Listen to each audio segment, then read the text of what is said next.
Welcome to Ear Biscuits, the podcast where two lifelong friends talk about life for a long time. I'm Link. And I'm Rhett. This week at the round table of dim lighting, we are going to follow up with someone who did not take our advice and is now dealing with the repercussions. So you're gonna learn. You gotta listen to your boys. Well for you, huh?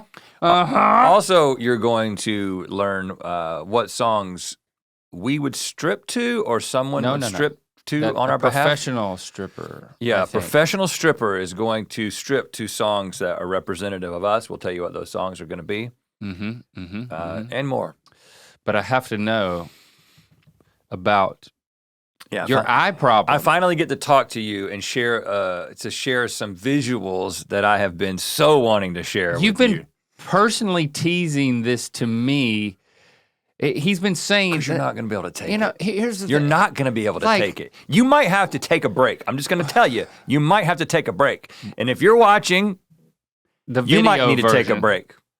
Well, we'll be in circles, and it'll be bigger than the two of us. There'll be other people there. We'll be walking many circles. We have friends, we have acquaintances, we have coworkers, we have other people that we see when we're together, and you have to talk to these people about things that you're not ready to talk to me about. Well, I don't have to, but I choose to. Yeah. I know you just rather talk to me only all the time. That's what people would like to believe. You would like to be the third wheel in my relationship. That's another thing we're going to talk about. Anyway, your eye problem and your eye treatments have been something that has trickled out that I've heard bits and pieces from other people. But you told me that you had video, and then a couple of times, I've shown the video. Back when we were in New York, you were walking down the street, and I looked back, I could hear a little bit about something about eye procedures. And I got a video, and then you're showing somebody. I think it was Christy. Christy loved it. Christy is into gross videos, and so you were showing it to her, and I just kept walking ahead. Yeah. Okay. But you need to give all the context here. Yeah. So I've talked about this a little bit. I have red eyes, and you probably noticed this. This is the time to clear up a lot of misconceptions. Yeah. Well, yeah. So I have always, since I was a kid, had what I thought were just sensitive eyes that got red, right? And as I got older, more and more of the time they were red. And then when you start making videos for a living where you put your face on a camera, it really amplifies how red your eyes are. And I started noticing people would talk about it, like, oh, Rhett looks tired, Rhett looks high, whatever. And I was like, oh man, maybe I should do something about this. So what I started doing many years ago, probably 10 years ago, is more often than not, when we were shooting a video, I would put some Visine in. Now, everybody knows, you're not supposed to, this isn't something you're supposed to do on a regular basis. I didn't know that. But well, so basically. Visine just takes the red out. It's a vasoconstrictor, so it takes the blood vessels in your eyes and it constricts them. And so, because the redness in your eyes is from inflammation, right? Gotcha. From the blood going to them. But these vasoconstrictors work in such a way that they have a rebound effect, so that it helps a little bit. But especially if you use them for multiple days in a row, the problem becomes worse than it was to begin with. And not to mention, it's actually not helping the problem that's making your eyes red to begin with. It's probably exacerbating the problem. Does that make sense?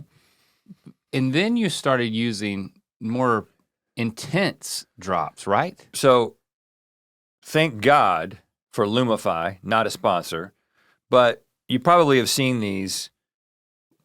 They've got the purple cap on them, and apparently they work on a different receptor. It's still a vasoconstrictor, but the claim is doesn't have the rebound effect. So I started using those whenever they came out, like 5-6 years ago. Huh. Now, they're crazy. They make your eyes super, super white. And you didn't use it all the time, right? You would use it kind of sparingly. But over the years, I got to a place where I would not go out on a date. I would not show up at anything where there was going to be any people. Definitely anytime I was on camera, I'm putting one drop in each eye. Now, again, these don't have the rebound effect, but they've got like a preservative in them. They're supposed to come out with a preservative-free version, but I would notice that my eyes were irritated. They looked white, but they were irritated, and they were like kind of scratchy. 5 years ago, right around the same time I started using Lumify, I went to an eye doctor, pre-pandemic. And he looked at him and was like, yes, you have red eyes. And he was like, you might have allergies. Okay. And so we did an allergy test. I was mildly allergic to cats and dogs, but not to any degree that was actually, I thought that may be what it was, but I was like, I'm not gonna get rid of my dogs, you know? Yeah, because then you started talking about how you're mildly allergic to your own pets, and you started taking allergy medication. That was unrelated. I was taking allergy medicine because of like seasonal allergies. Okay, all right. I actually don't think I'm noticeably allergic to my pets. And I'll explain why in a second. So more years passed, I end up using these drops all the time, and you might be able to see this, but like if you watch some episodes of GMM, sometimes my eyes will look really red anyway. And what was happening is by the end of the day, my eyes were so irritated. Like I showed you that video, I brought up that short of me laughing really hard, and my lids were like swollen on the top and the bottom and very red. It was just a TikTok video that someone was passing around. Yeah, and I was laughing and like laughing to the point of crying, so that really did it, but you didn't. It didn't look normal. You didn't look. It looked bad. Healthy in the eyes. So this year, I was like, I gotta talk to somebody, and I need to go to a doctor who specializes in dry eye, not just an eye doctor who's gonna be like, you might have allergies. We live in Los Angeles. We have access to so many things. If you have the idea to just all of a sudden access some sort of pretty good, Link. Pretty good. Anybody who you would want to do anything to you, you can find it in LA. Good or bad. Unless it's like it involves stem cells. Then you got to go to a different country. You got to go to Morocco or something. You can maybe Costa Rica. Costa Rica. But so I find Dr. Solani in Beverly Hills Optometry. Beverly Hills. Dry Eye Center. Now, when I start Googling about like dry eye symptoms or whatever, all of a sudden I'm like, oh, this is a guy who specializes in dry eyes. I mean, he's an eye doctor, he can do other things, but like he has created an office that is totally focused on dry eyes. Now, I was like, I've always dry ice, but I just want to make sure. Dry ice is a great business. Don't touch dry ice. But I'm not talking about that, and it doesn't help your eyes. With your tongue.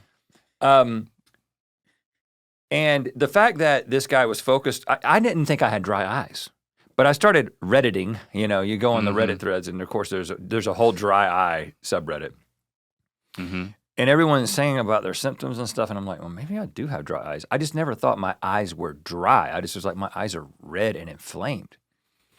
So I go to my initial appointment, and they hook me up to all these machines that like measure your tear film, how long the film of your tears is on your eyes, and then also the makeup of your tear film, and then the inflammation, and they look at your cornea to see whether or not it's irritated. And let me just say, it was all bad news for the Redster.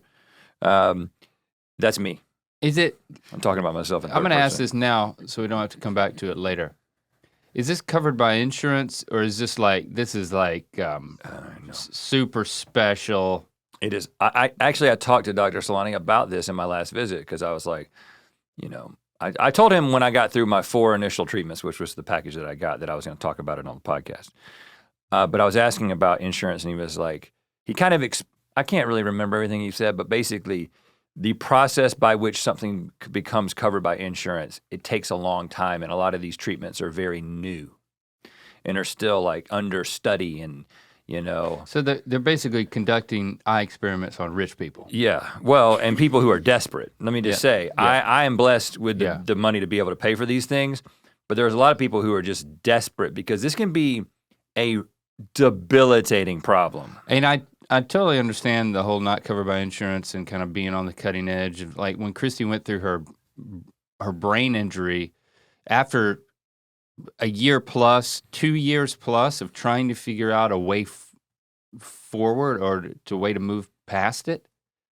yeah, the desperation really kicks in, and you start, you get a lot more open to things, including spending more money than you for some people have, which is a difficult. It's difficult. And there's not a lot of eye doctors, who focus on this and also have the equipment that he has. So he has people fly in from all over the country. Beverly Hills, baby. And because people are desperate. It can be something that every time somebody looks at you, the thing that they're thinking about is how red your eyes are. That's not cool, man. It's not cool, right?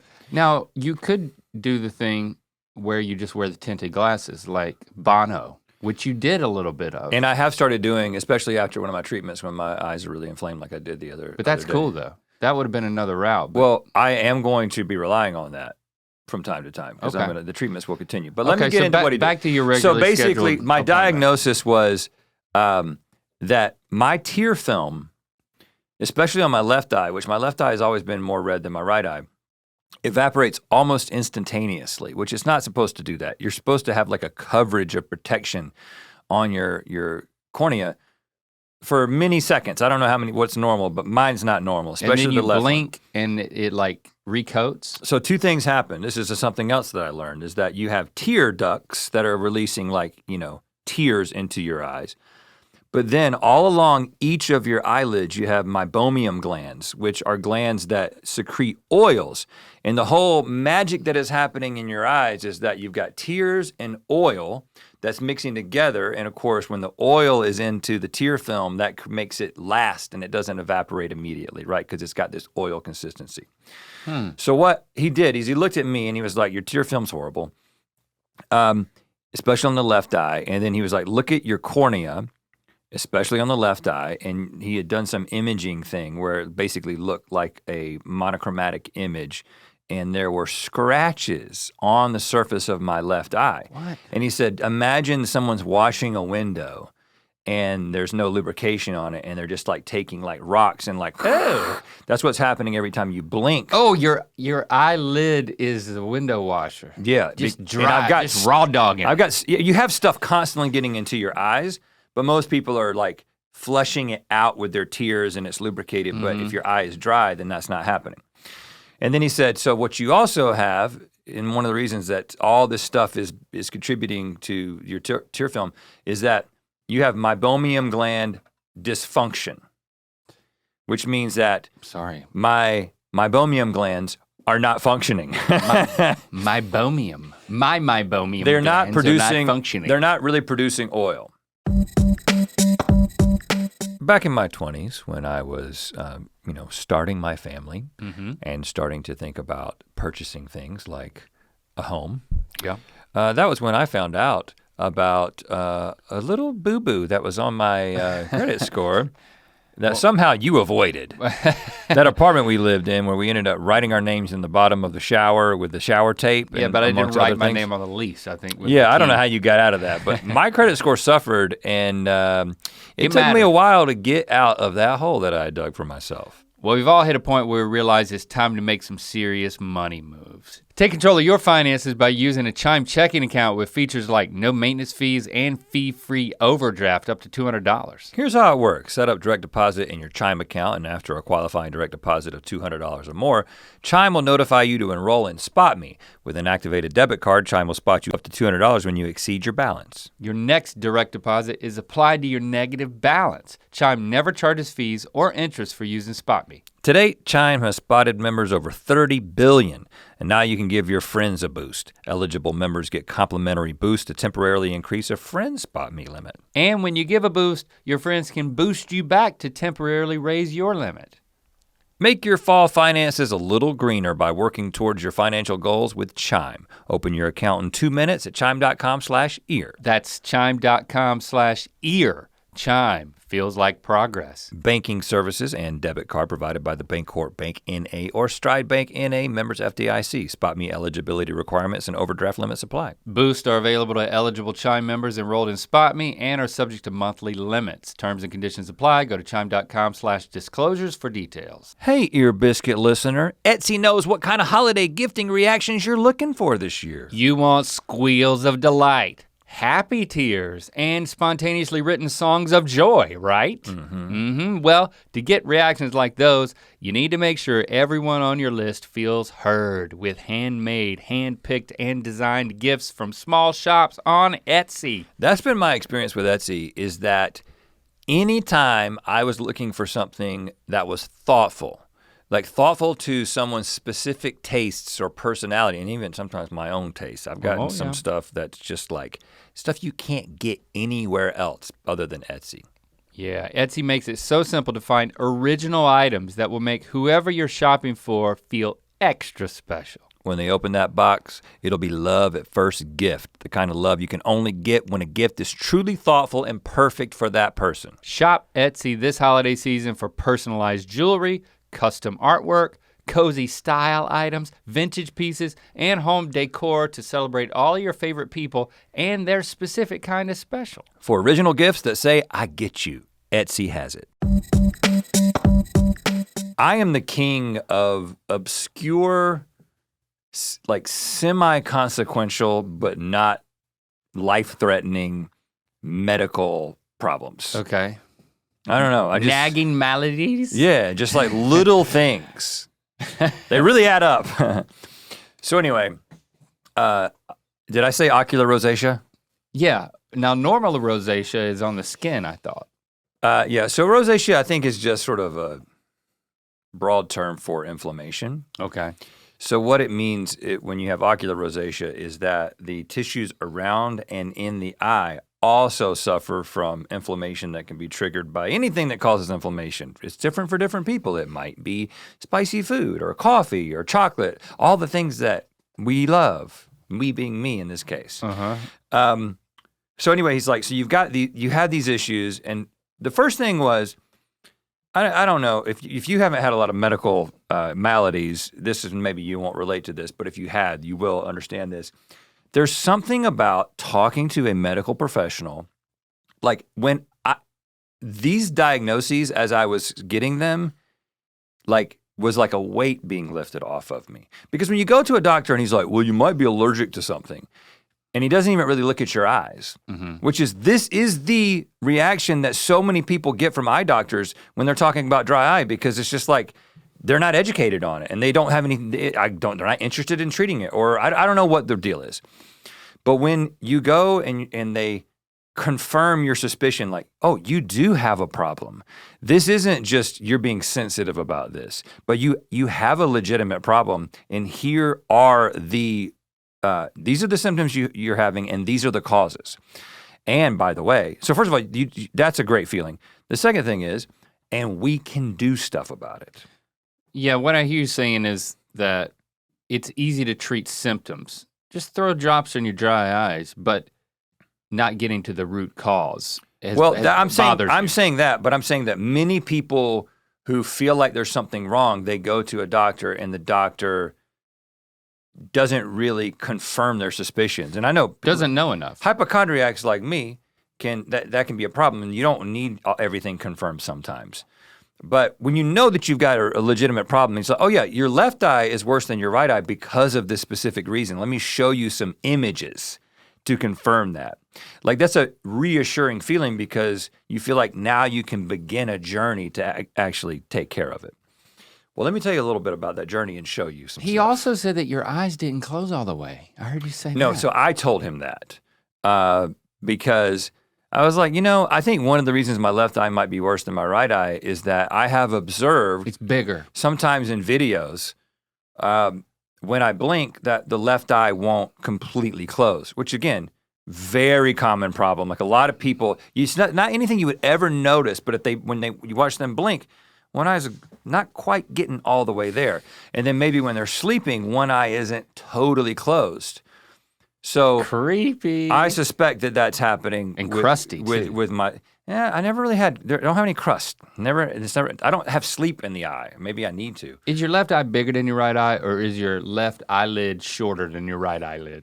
I haven't had that measured or diagnosed. You need to figure that out. But there's really nothing you can do about that. and there is a surgery for getting like your eyes like put further back in your head, but that is not, I'm not a candidate for that. I need the opposite of that. My eyes are so deep in my head. It's not a problem for me.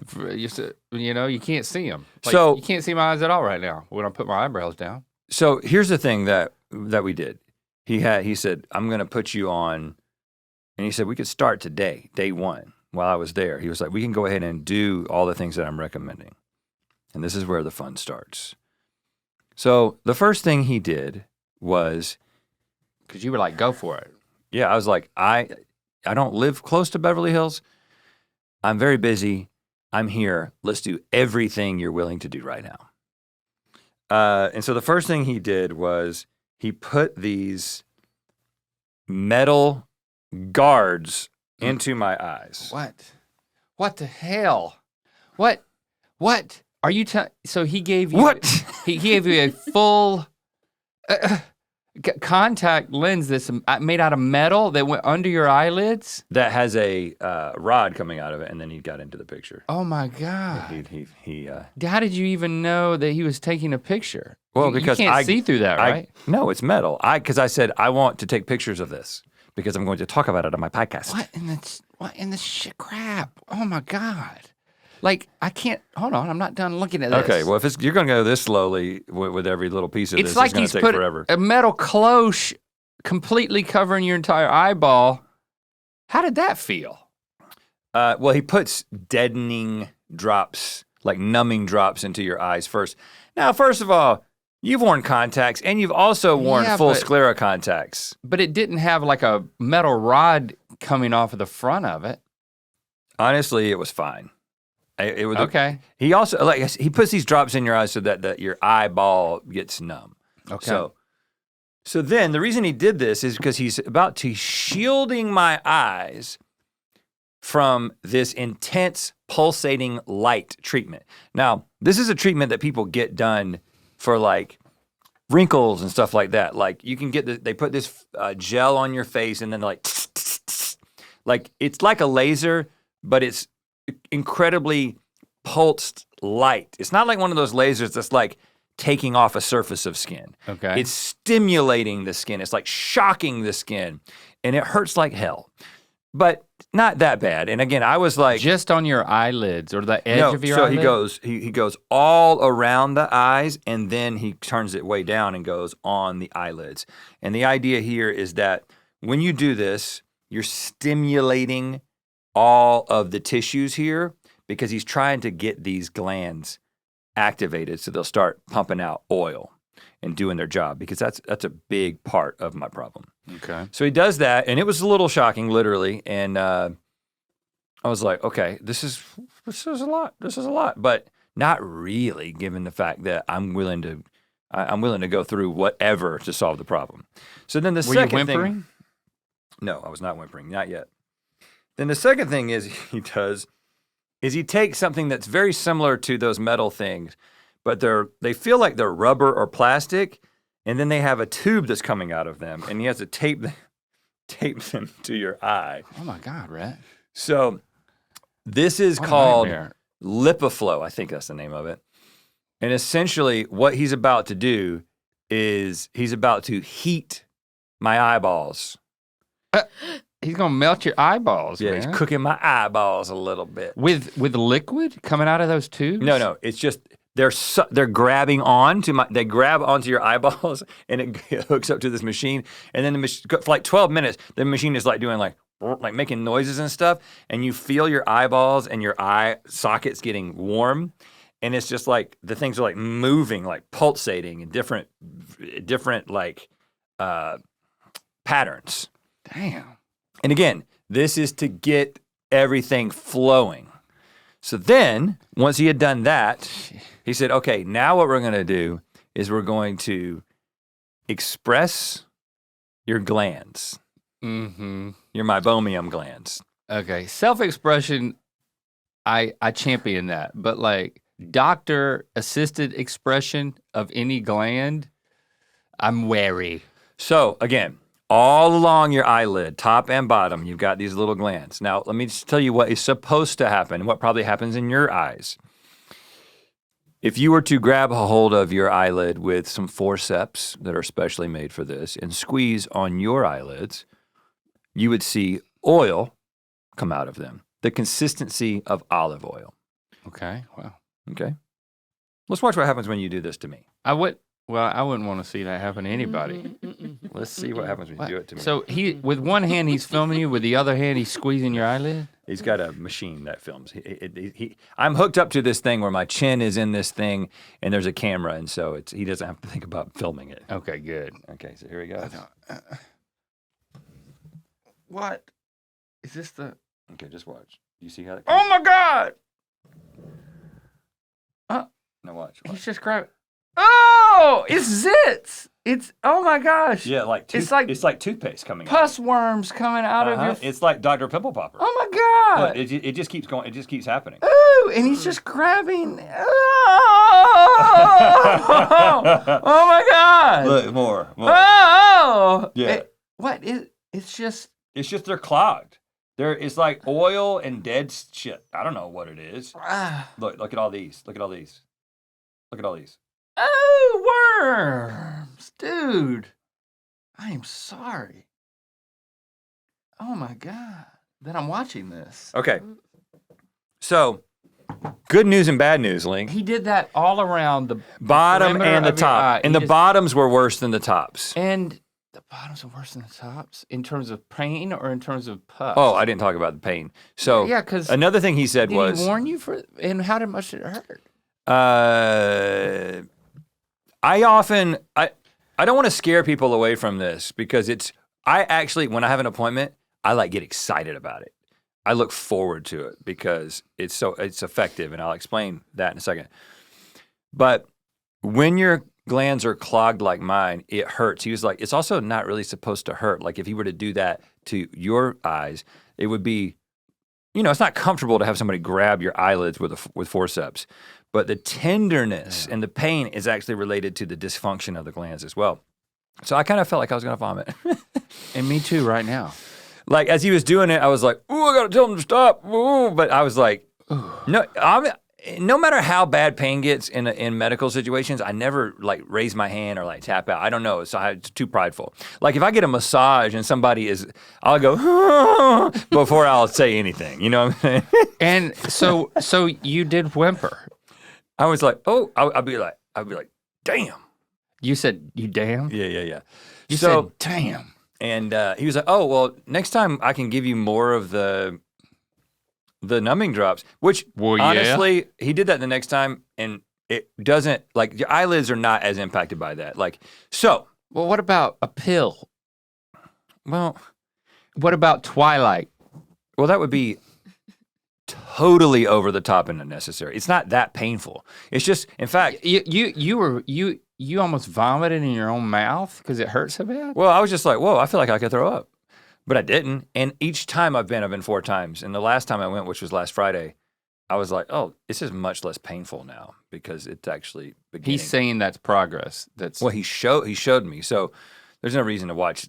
It's just because it's not as exciting as this. Oh, it's more videos, but less stuff's coming out? Instead of it being like a pussy snake coming out like this, and a lot of the glands now, it's just like a, sort of like, it looks like a volcano full of yellow liquid, kind of just like, so he said, these are the 4 stages. Healthy is oil comes out. Unhealthy is milky or yellow liquid comes out. More unhealthy is toothpaste comes out like me. And then really unhealthy is nothing comes out because the glands have died. And they are not producing anything. And he's like, if you didn't come into me over time, eventually the glands just will go. A lot of people have totally non-functioning meibomian glands and they're just dealing with dry eye all the time. And then they've got to just put drops in or whatever. Mm-hmm. So you've been for 3 out of 4 sessions? No, I've been to all 4. Okay. And I'm not done. Just my case is moderate to severe. But let me just say, I don't feel good. So I've done this 4 times. Did probably. You see it, Jenna? I don't want. No, thank you. No, thank you. I've been 4 times probably over the past 4 months, and I also have a number of drops, and then I'm got like you keep your eyelids like washed in the morning and the night, and then there's like hot compresses that you do throughout the week. There's a whole regimen that I'm on. But a combination of all these things for the past month. Now you might look at my eyes and be like, well, they look the same. Well, that's because every single time you've ever seen me on camera in the past 10 years, I've had eye drops in. I haven't put eye drops in for 5 weeks for anything that we've shot. Oh. And you're feeling relieved that now you're not causing any ulterior problems. Well, and also I'm on the road to recovery, but beyond that, at the end of the day, my eyes feel good. So at the end of a day of shooting anything that we've shot where I put these drops in, where I put the whitening drops in, my eyes just feel bad because I wasn't doing anything to treat the problem. I wasn't doing any lubricating drops or anything. It was just my eyes would feel like sandpaper by the end of the day, and then I would just go home and they would get super, super red at night. And then I would wake up the next day and they would look like, what has this man been through? And then I would get to work, put the drops in, and then no one would notice.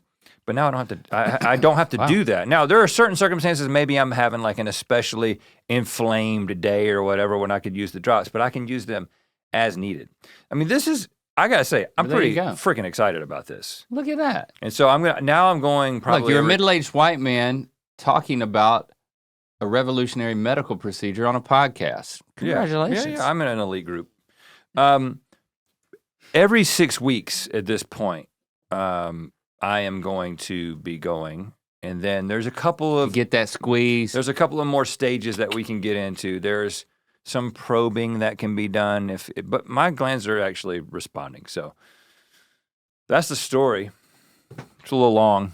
Sorry for those of you. Gross. If you fast forwarded through all that and you're joining us now, welcome. You might have made someone's life better, besides your own. Yeah. So by sharing this harrowing story. Yeah, and I will say, unfortunately, this stuff is, especially when you just do every single thing that they're willing to do, this is exorbitantly expensive stuff, and it's unfortunate that, but it's all very, very new technology. Like, there's only a few places that have this stuff. So my heart goes out to the people who are not in a position to do that.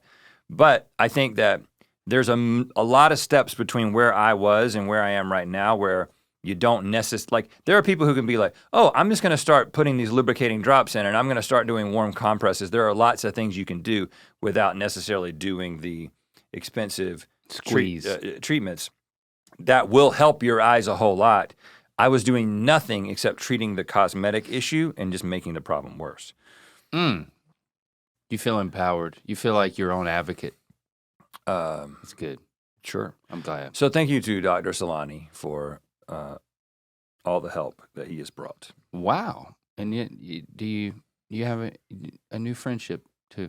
Yes. You gonna play golf with him? That's what you do with like Beverly Hills doctors. No, I don't know I don't know if he's a golfer. Oh God, really? I can tell by the way he was gripping and squeezing those eyelids. We have good conversations while he's sitting there squeezing all my eyelids. If somebody's going to sit there and squeeze on your eyelids, you might as well get to know them. You might as well get to liking it. Yeah. You could also get to liking Good Mythical Weekend every Saturday. I just want to give a little plug here.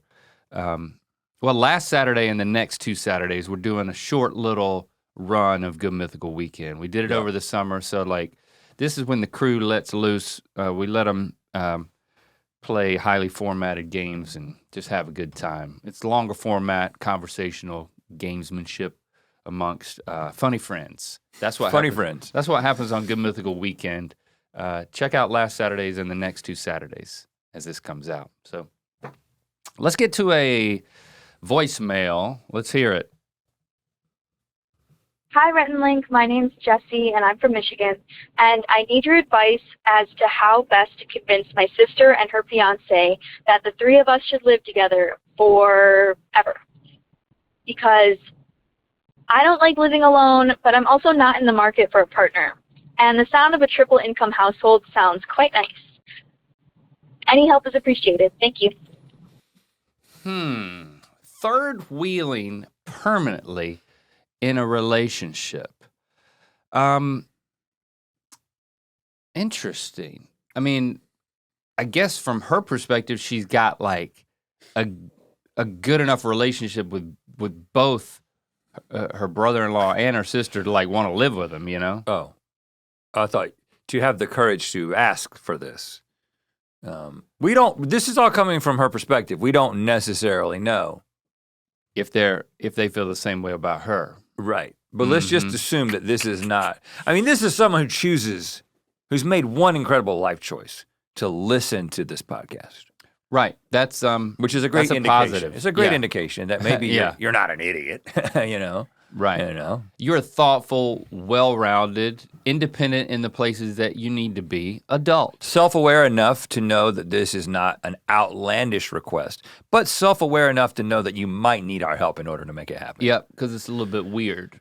You know, it's a little bit weird. Well, it's not unprecedented. And might I No. just say that, you know, multi-family, I don't know there's multi-generational housing. Multi-generational homes, yeah. Right, this is the norm for most of humanity. This whole idea that we would all have our little spaces where our little nuclear families, that's a pretty new idea. We're still working on it. We're still trying it out. You know, I feel like it's going okay for me, but I will say that we're not nearly as connected with our families as most other cultures are. Even when we call something a mother-in-law suite, what we mean by that in real estate terms is a separate apartment so that whoever's living there, let's just say that hypothetically they're a mother-in-law. Have you gone into real estate? Well, But you said we. Are you doing some on the side? I thought I saw you on a sign. I know the world of real estate. At any moment, I could get a real estate license. I thought I saw you along with everybody else at the bus stop. Everybody thinks they can just get a real estate license on the bench. but no, that wasn't me. Oh, okay. Now, I don't have bench ads. I don't have a license. Okay. I just have the belief that at any moment I can get one, which is a common belief held by people who aren't yet real estate agents. Right. Yep. Mother-in-law suite is completely independent. You got everything that you need so that you don't have to technically ever see the mother-in-law. Kitchen's in there? Kitchen's in there. That's a mother-in-law suite. A bona fide mother-in-law suite has a kitchen and a bathroom and separate entrance. Separate entrance. Wow. Mm-hmm. Okay. Mm-hmm. So a sister-in-law suite could be the same thing from, his perspective. And so Let's assume that that's not the situation that's being proposed. that's going to make it easy. Let's And assume that there's one kitchen in this home. if you're willing to pay for a separate entrance, even though you're sharing a kitchen, like you find your own way in and your own way out, I think that's what you need to have a semblance of separation. And maybe that's just a door that you didn't really need, but I think it's worth it to invest in that. A new door A new into your door. bedroom that Yeah. you pay for. Yeah, you pay for that. So you can go in and out without having to walk through anybody. And it doesn't have to be a normal sized door. It could be a little door. It could be a It could be doggy a doggy sized door. Right. As Yeah. long as you can get in and out of it, Yep. Matter of because fact, we don't want to do too much construction. if your sister and brother-in-law can't get through the door, that may be better. So Honestly, it could just be the window. no, but you need to make a statement, and you need to put a door in. But you could build a nice set of steps to the window. So make the Okay. All right. You can find the make- window- Yes, you can build steps to your window. You make a porch at Yes. your window. As So a- you walk up that's a and then you statement. get into a somersault position and roll into the house. Yeah.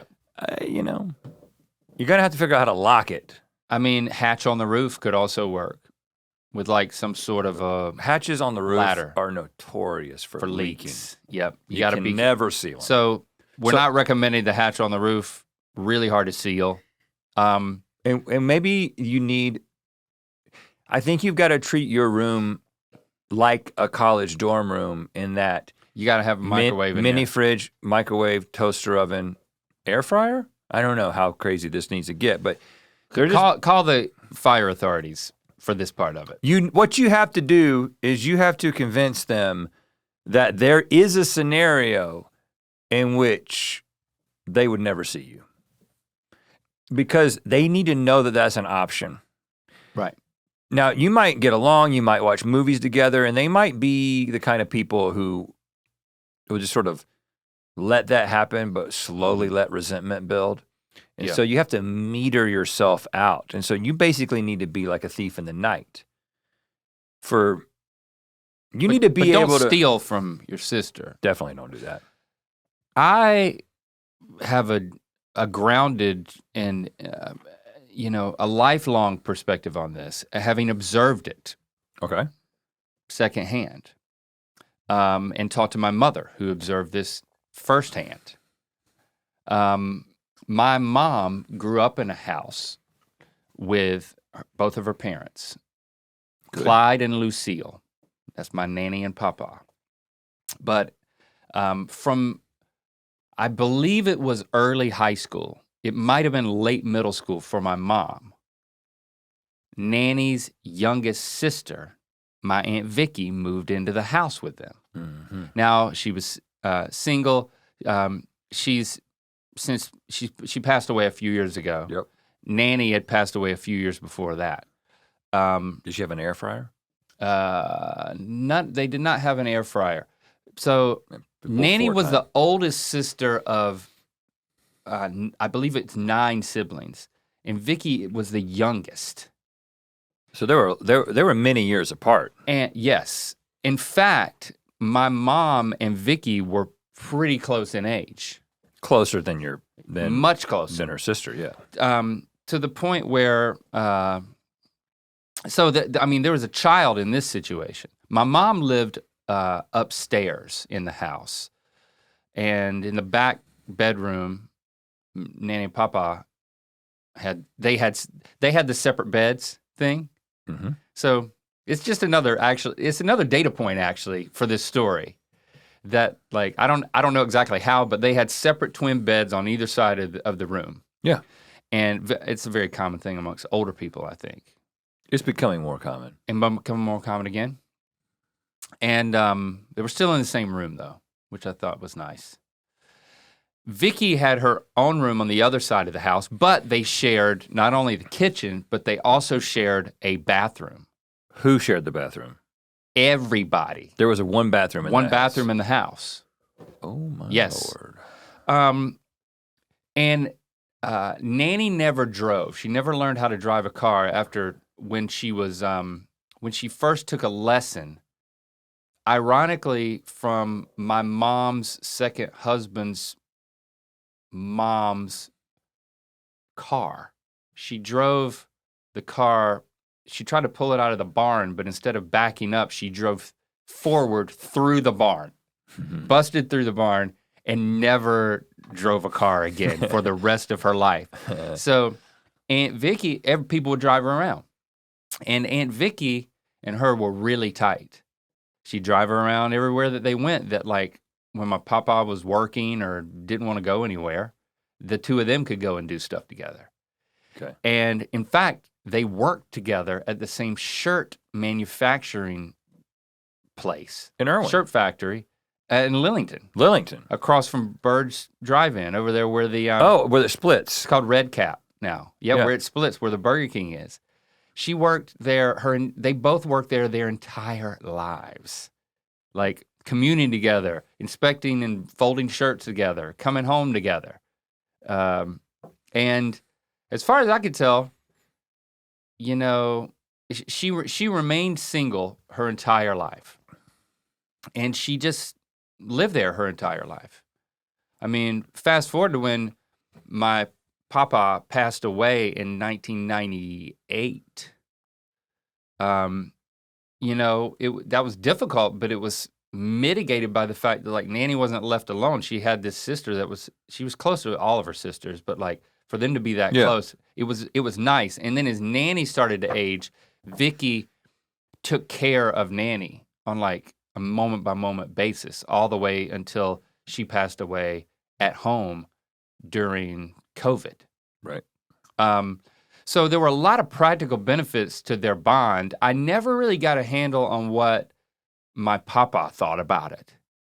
Because like from my youngest age, it was always like, I'm going to visit Nanny and Papa and Aunt Vicky will be there sometime. Now It was just the reality. They went to a different church. Vicky went to a different church. So like on Sundays when we visit, half the time Vicky wouldn't be there. I wonder how that happened. So it was like they had some separation. That's an interesting choice. But my mom and Vicky, it was a difficult relationship between the two of them because when she was going into high school, it was all of a sudden my aunt lives with me, but she's close to my age. It was like having another sister like my mom having a sister. Like almost like Nanny had another grown daughter. Right. So they had a strained relationship, I believe. Ever get in a fist fight? I don't think they ever got in a fist fight, no. But it was, I think there might have been some jealousy there that like as mom was like moving into this pivotal point in her life, growing up, thinking about, going through graduation of high school, moving out of the house, it was like, there was some shit to navigate, but I think that they just kind of like made the best of it, the two of them. Right. It was a little bit of like, they weren't the closest because her and Nanny were so close. And I think that as mom moved out of the house, it felt a little, there might have been a little jealousy, that was part of the dynamic. Sharing one bathroom alone with your parents yeah. is a source of right conflict, but then you throw your aunt in there as well. So they made it work. Made it work, but it was a little bit different. Well, you raise another aspect of this. It strains some relationships. You got to be able to, Jesse. It might be you might need to provide a service. So because we're not talking about a kid yet. She didn't have. Yeah. So Vicky's the chauffeur. Yep. So that's an important, necessary service. She would cook, she would clean, she would do stuff. Well, I think that it's a she given. Was a contributing it's a member given of the household. That I think that if you are going to be the third wheel in this home, you actually have to have an outsized portion of the providing services to the home. I think. Like it has to be at 33+%. You got to earn your keep, really. Because they're in a relationship and the typical thing would be that they have their own place and you're having to talk them into it. I think one of the things is like, hey, not only am I going to build some steps up to the window and whatever your version of that is, but I'm going to do the following things to contribute. And they'll be like, okay, well, it would be nice to have somebody do X, Y, and Z so we don't have to do it. Mm-hmm. I think you have to offer some services. Yeah. Now, the way that their house was laid out, Vicky could go in the door that they all went in and she could hang a right and go directly into her bedroom. And then on the other side of her bedroom, she could go out and go directly into the bathroom that was shared by everybody. And then everybody else, when they walked in, instead of going right into her bedroom, you could walk to the left into the kitchen, and then you could circle all the way around the house, go from the living room to you've been in there. Yeah. To the bedroom, to the There were two doors into the bathroom? No, there was one door into the bathroom, but were two doors into Vicky's room. And the whole bottom of hallway the in the house back. was a circle, basically. Yeah. There was no hallway. It was just a big circle. Okay. So it was, I don't know.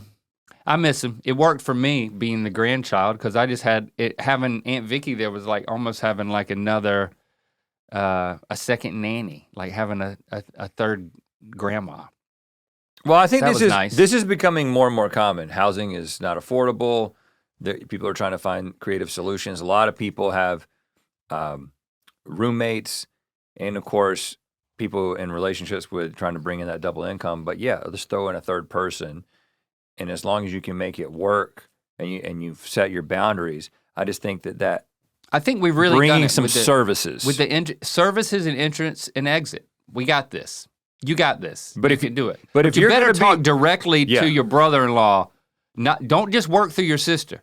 You got to that's establish a direct line of communication about this specifically, and you got to press hard to get buy-in, verbal buy-in, multiple times, 3 different occasions, at least. You have to break open this conversation with him and get the same response 3 times. You got to press hard for a different response to certify this.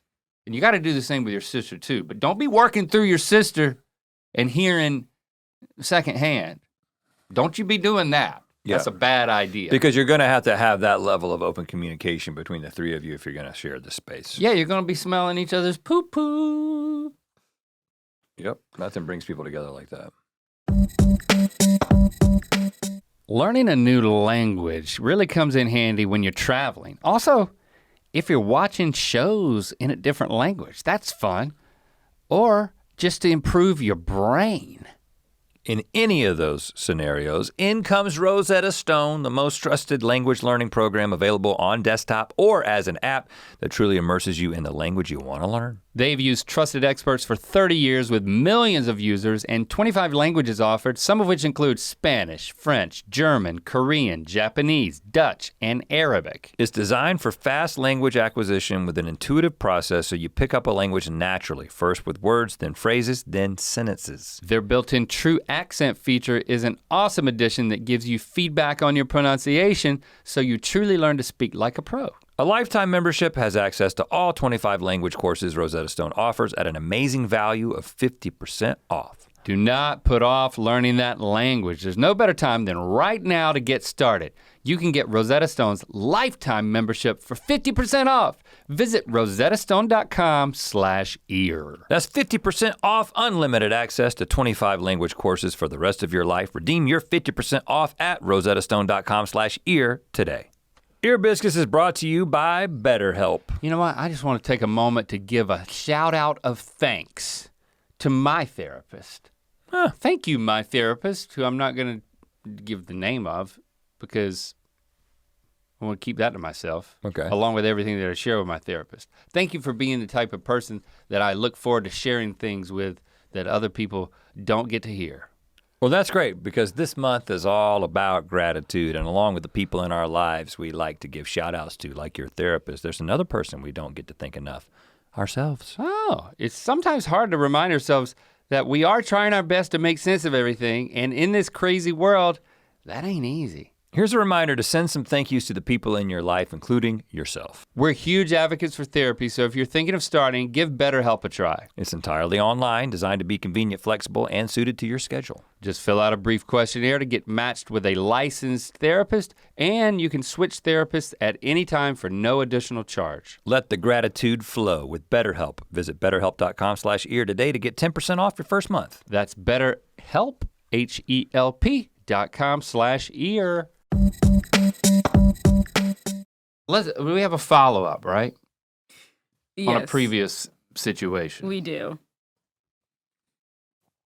Hey guys, this is Jamie. I called a few weeks ago and got advice from you about how to handle my stepmom getting a job working in the school that I teach in. Yes. And so just a follow-up, she got the job. She's in my building, and she is regularly in my classroom wanting to hang out or trying to hang out with me at lunch or trying to text me about family stuff while I'm trying to teach. So any follow-up advice? Please help. Thank you. Love you guys. Bye. See, this is the one. You did. You want our advice now that you didn't take our advice? What was our advice? Didn't we say I not to- remember it was good. We said to sabotage this, right? Right? Yeah, you guys said to not necessarily give great feedback or To also, the boss. To the boss. Not necessarily putting her down, but just being like, maybe don't hire her. Yeah. And then you guys also said to maybe talk to the stepmom and be like, maybe it's not the best that we work together. What's that? So what part of that wasn't brilliant? It was all brilliant. He was so all brilliant. But apparently not brilliant enough Maybe it was late. to be followed. I'm Okay, gonna wow. assume that you didn't take the advice because by the time you listened to the podcast, she had already swooped in and gotten hired, and that's not on you. So we're willing to give Wow, more that- advice. You know what?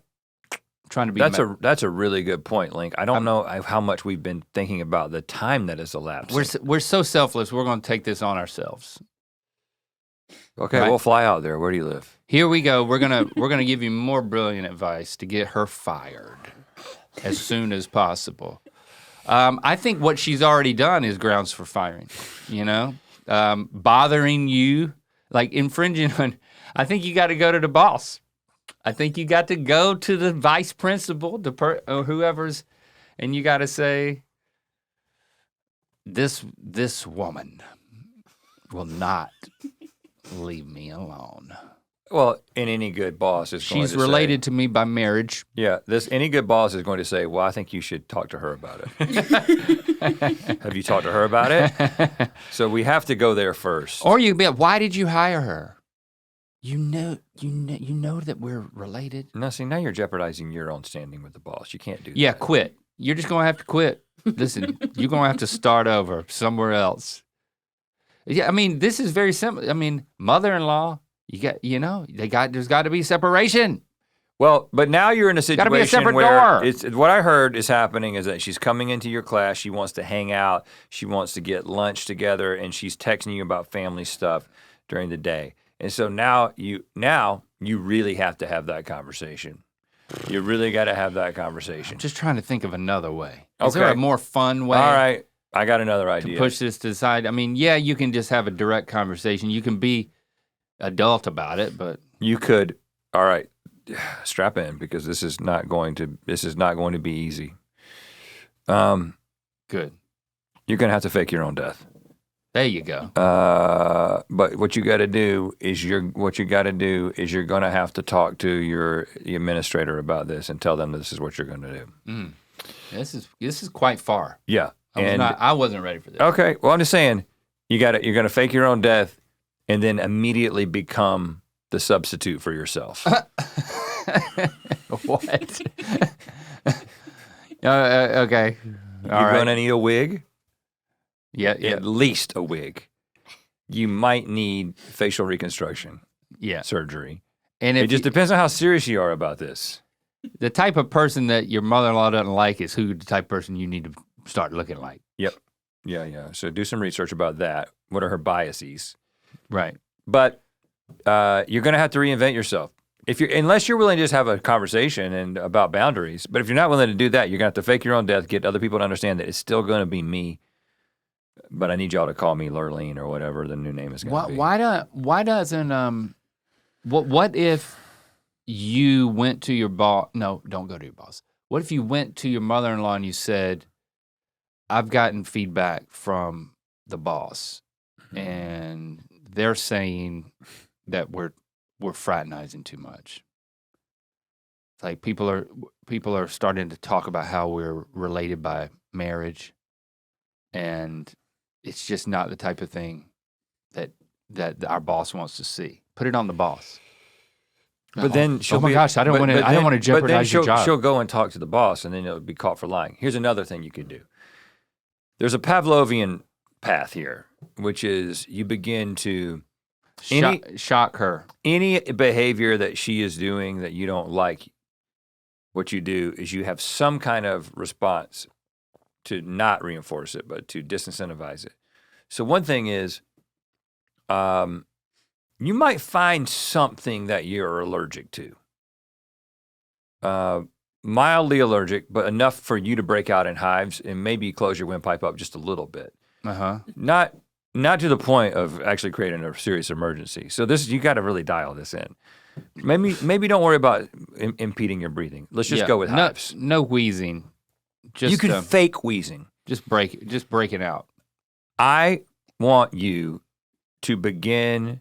Maybe it's like a capsule of like ragweed or something like that you keep in your gums. Like somebody who's going to court and has got cyanide just in case they get convicted and they try to kill themselves. Oh, God. You got like ragweed up here. Okay. Anytime she shows up, you bite it. And she's going to get convinced that you're allergic to her. And she's going to be like, every time I show up, my daughter-in-law or whatever the relationship is, I seem to cause problems, and she will slowly retreat. You're going to suffer for this, but it's not as bad as facial reconstruction surgery. No, it's not. No, it's not. And it's not as bad as a direct conversation, which must be avoided at all costs. Yeah.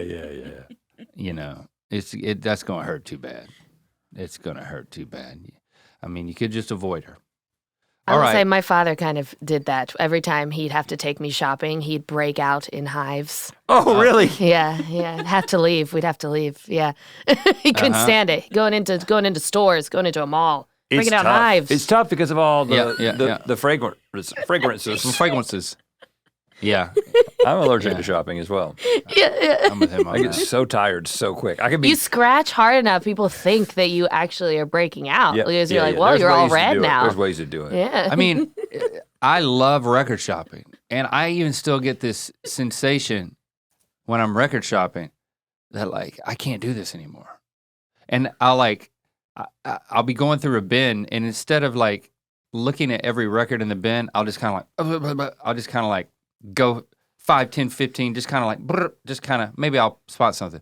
But what I've realized is that I'm only doing this for me. It's just like, why? If I want to shop for records, you might as well look at every single record, because skipping 5 accomplishes nothing except getting through a bin quicker that you didn't find as much. And I have this internal dialogue a lot. It's like, why am I rushing through this bin so that I can say I got through it without seeing what was in it? Yeah, someone's that- judging you right now. Judging your shopping. Isn't that wild? But it's because I want to feel like I looked through everything that I came to look through, but I just can't take it anymore.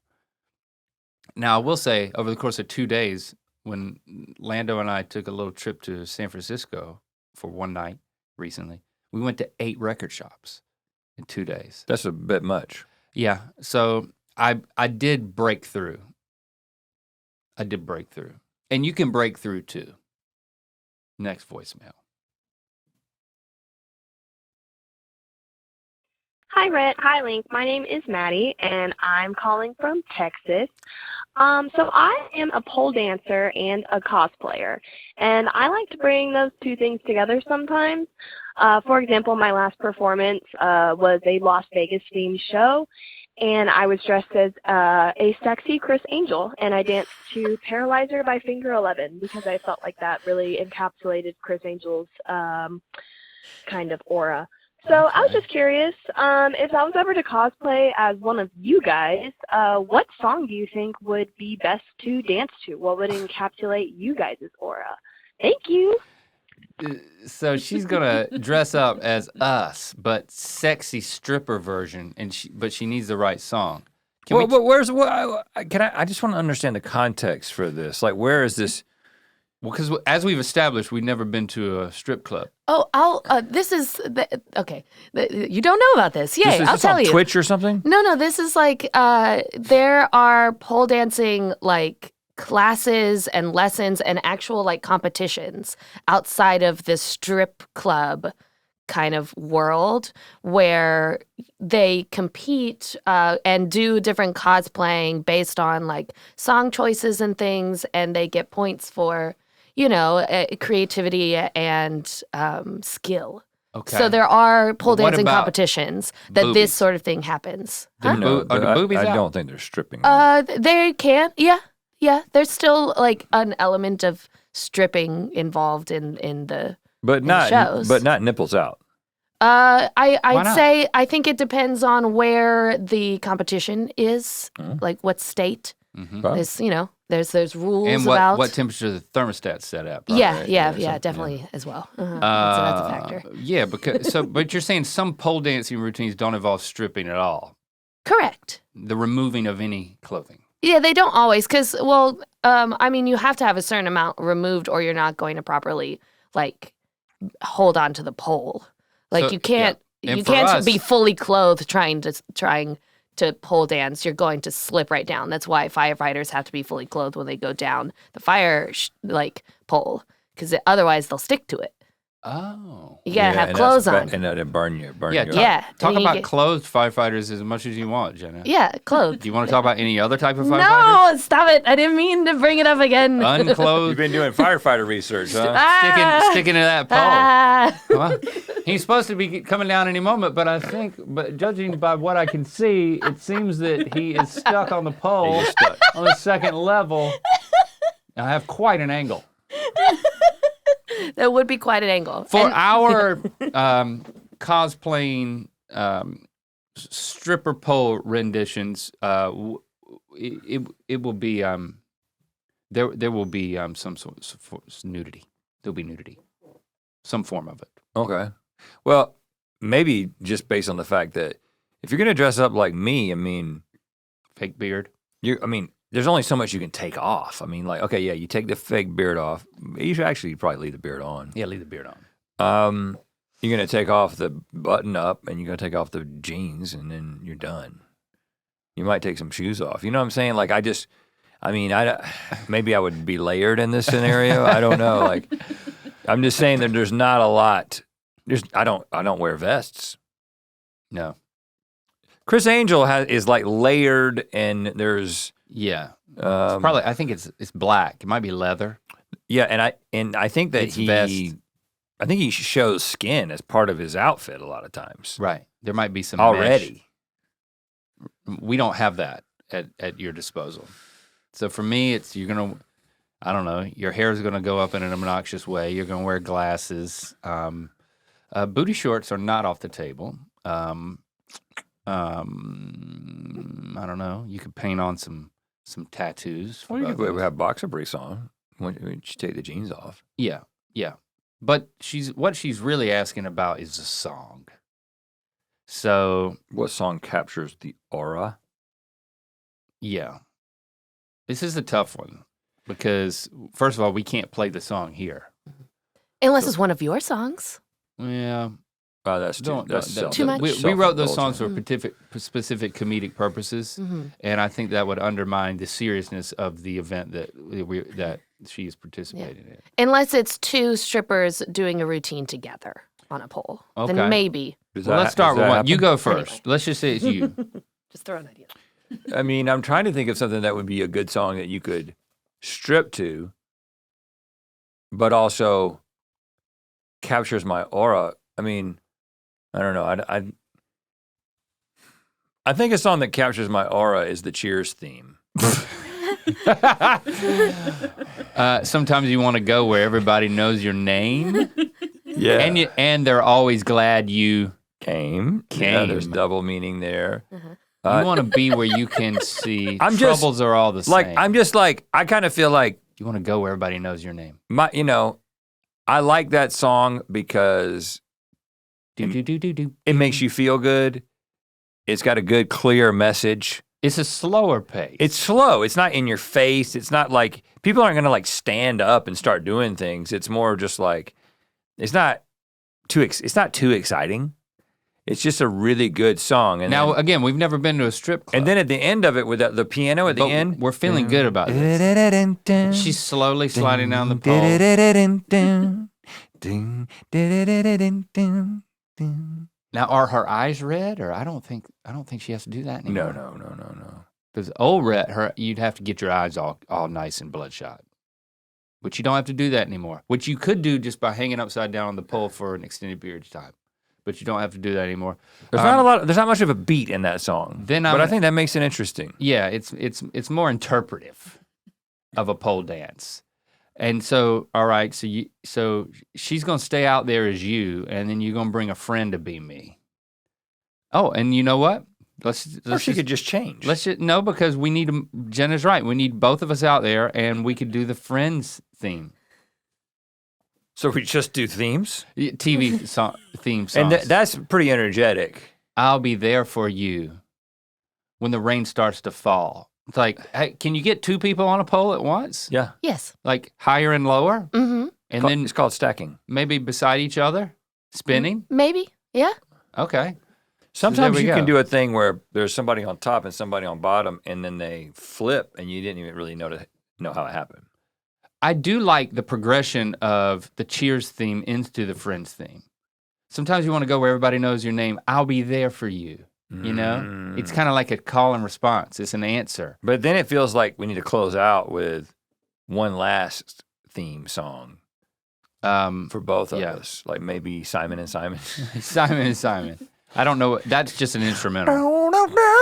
That's just an instrumental. No one knows what we're talking about. No one knows the Simon and Simon theme song, but it was so good. All About the Benjamins, maybe? I guess with the Diddy stuff, we can't do that. No, well, I want it to be a TV theme song. Oh. I like them with words. What's another good one with words? Dukes of Hazzard? Just a good old boys. Oh, and then it's about two boys. Meaning no harm. Yep. Beats all you ever saw. Been a running around this pole since the day they was born. Yep, that's it. So that's the routine. It starts with the Cheers theme song. It goes to the Friends theme song, and then it ends with the Dukes of Hazzard. Dukes of Hazzard, and you can bring in a third person to be in a Roscoe P. Coltrane. Well, no, I was thinking more Daisy Duke. Oh. Wearing Daisy Dukes. But Boss Hogg, dressed up like Boss Hogg in all white. Somebody comes in as Boss Hogg. Oh, yeah. He's got so many things to take off. He's got the hat. He's got to throw the cane down. He's got to take the jacket off. He's got a white vest off. He's got a white tie. shirt. Yeah. Yeah. He's got the boots. Uh-huh. And it's all white. Mm-hmm. That's sexy. Okay. No one's ever done a Boss Hogg strip. We could, hey, if we really apply ourselves, we could solve a lot of problems. I feel like we got one more in us. Okie dokie. Hi, Rhett. Hi, Link. My name is Raymond, and I'm calling in response to a caller from the previous episode named Truman, who had a work crush and was trying to get with a girl who had a boyfriend. Yeah. Well, it turns out I'm in a similar situation, but I'm the boyfriend. A few details. My girlfriend and I have a close relationship. She actually told me about Truman. I can confirm the Truman of the past episode is not the same Truman I'm dealing with. Okay. And I've also personally met Truman, and he won't stop asking my girlfriend to hang out with him. I'd like you all to weigh in on how you think we should handle this Truman situation. Thanks. But is he also? Is he also named Truman, or is he just a Truman as an archetype? Apparently, his name is Truman. I don't remember when we were talking. Trumans. I don't remember that Truman was the guy's name that we were helping. Well, it must have been. We never remember the names. Okay. So, if I remember correctly, we gave our Truman lots of great advice. Many options to infiltrate the relationship. One was like a 3-year plan. If I don't, he would slowly become the guy. Yeah, to look increasingly like it. Yeah. Yeah. And then I came up with something simpler. Do you remember what that was? What did I do? What did I say? You said that you had to go in and resign and then give your feelings and be like, I can't be around you, can't even work here anymore. Yes, an ultimatum. You're too much of a distraction. That's what I said. Yes, that's the ultimate ultimatum. So now here we are trying to help out the other party. Is that a conflict of interest? No. Are we signed to our Truman? No, we're like attorneys. You come to us and we're on your side. Oh, we're not contracted by our whether Truman. you did it or not. We assume your innocence when you come to us. If it was the same Truman, we couldn't. I think that would be a conflict of interest. That would be a conflict of interest. First of all, I'm glad you called, and we're here to help. I think what's happening to you is horrible. And I think anyone that would help your Truman out would be sus at best. And unethical, malicious at worst. And we're prepared to come after those guys too. But I do have an idea for you. If you sense that she's kind of into Truman, sort of likes the way he dresses, the way he looks, things about him, this is going to take a while. It might take as many as three years. Right. But you're going to spend some time slowly adopting Trumanisms is what we call them. Yep. First, the most subtle thing to do is get the same pair of shoes because a lot of people don't look down. And then you build up from this foundation. I like to think a lot of people do look down. Less than you think. Even less people look up. As a tall person, sadly. I have a great vantage point of this. You can build it from the top to the bottom, but if you get the same haircut, it's too big of a flat. Yeah, you got to work from the shoes up. You're right. You go shoes, pants, belt, shirt, facial hair, expressions. A lot of things happen in the face. Expressions, words, accent, interests. Kissing. And then the last thing is the hairstyle. And by the time you change the hairstyle, she'll already be so confused. Right. And she won't know the difference between the two of you. And at that point, you make your move. Well, you're already the boyfriend. So I forgot who I was helping. Yeah. But you solidified it. Yeah. You made it uninfiltratable. Yeah. You know? It's like, what does he have to offer? Nothing you're not already. Nothing you don't already have. Exactly. It does kind of tee me off that, like, he's being so forward about it. Like, she's coming home telling him, is she complaining? Does he need to pay a visit to her work? You know, it's like when you pay a visit to work to talk to the work boyfriend, boy, that's a big moment. That's a big moment. Maybe you know where his parking space is, and maybe when he pulls up one day, you're already standing there. You know, Ooh, and arms crossed. and then you just kind of walk away. But then the next day, you're standing there again. Well, I have and you just follow-up kind of walk away. questions. I think if you're standing there 3 days in a row and he doesn't say anything to you, you may not need to say anything. But what if you've got places to be? Well, if you have scheduling conflicts, your own job. you got to pick 3 days in a row. Okay, how about cardboard cutout of yourself Yep, everywhere. in every single parking space with arms crossed? Now, you're going to end up complicating the days for everyone who works with your girlfriend, but he will get the message. I don't know if... And Kinko's, I think, will do. You can get a pretty good deal on a cardboard cutout. The more you get, the less expensive they are. I'm going to go out on a limb here and say, what if we went with the trust women route? Yeah. This is always a good let's thing play to do. with this one. You know, you stay at home and you say, of course, Truman wants to do more than work with you. Mm-hmm. Of course. Yeah. But you need to turn the tables on this guy. Like you have all this power over him. You know? So I trust you to just put him in his place because I trust you. Mm-hmm. I trust you to do whatever it is you want to do and just keep telling me what's going on because I get a kick out of it and I know that you got this. I'm just a spectator from the sidelines. This seems like a good idea. Mm-hmm. So now we need to give advice to the girlfriend, though. Yep. So she's got to start. I don't know. Well, maybe every time he talks to her, she's getting a phone call from a boyfriend. I actually think there's a number of things that we've talked about before that can be incorporated into this. This is a sign that you give great advice when you can just recall previous things. Like you also might be able to get a ragweed pill, and every time he comes around, you break out. Okay. Hives. Second thing you can do is there is a principle in martial arts. I believe this is maybe jujitsu or taekwondo. I don't know. It's where you use their momentum. You use their momentum against them. Yeah. Right? And so what you're going to do is, I'm assuming if this guy is so bold as to attempt to kiss you or to think that that's what you want, like maybe you're alone in a certain place, maybe you're going to have to, in order to enact this plan, you might have to do some things you're uncomfortable with, and so don't do it if you are. But if you wanted to make him think that you also wanted to kiss him, and then what you're going to do, this requires a third party. He closes his eyes, you close your eyes, he leans in, you quickly grab a boss hog impersonator. Cosplay stripper. And he kisses boss hog. The stripper. He'll never do it again. I think she's gotta lay the law down. Hey, listen, this is not gonna happen. I think this is amusing.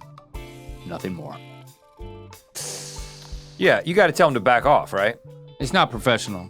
You'd be like, hey, I'm flattered, I appreciate it, but not gonna happen. I'm gonna have to set a boundary here and say, I don't want you flirting with me or talking to me. I don't know how far this Truman has gone. If he's saying things like, oh, you need a real man or whatever the bullshit that he's saying is. But hey, don't say that kind of stuff to me. I think you just got to nip it in the bud. But yeah, we trust women. Yep, to handle their business. You know. Uh-huh. And only if the woman said, I need a cardboard cutout. A cardboard cutout in every space only then. Tomorrow morning. Right. Go to Kinko's right now, 24 hours. Only then would we endorse that. Yep. All right. We, speaking of endorsement, we endorse ourselves in everything that we've said today. And also the stuff that Jenna said, I endorse that as well. Thank you for all your questions, all your follow-ups. These continuing conversations bring us joy. Your new questions get us thinking, and hopefully we can continue to shape your everyday lives. Don't forget to call in 1-888-EARPOD1. Talk at you next week. Hey, Rhett Link, this is Josh. Just calling because I recently got married over the weekend, and there was a possum inside the organ that was covered in cheese whiz and vomited all over our officiant. And I'm just wondering if you guys have any experience with something like this, or if there's any way to find out how to fix this problem. My new wife and I are very shaken up, and I've been sleeping on the couch now for a few weeks, and we've just both been having reoccurring nightmares of cheese whiz possums. So if you have any advice for me, it'd be greatly appreciated. Thank you very much. Bye.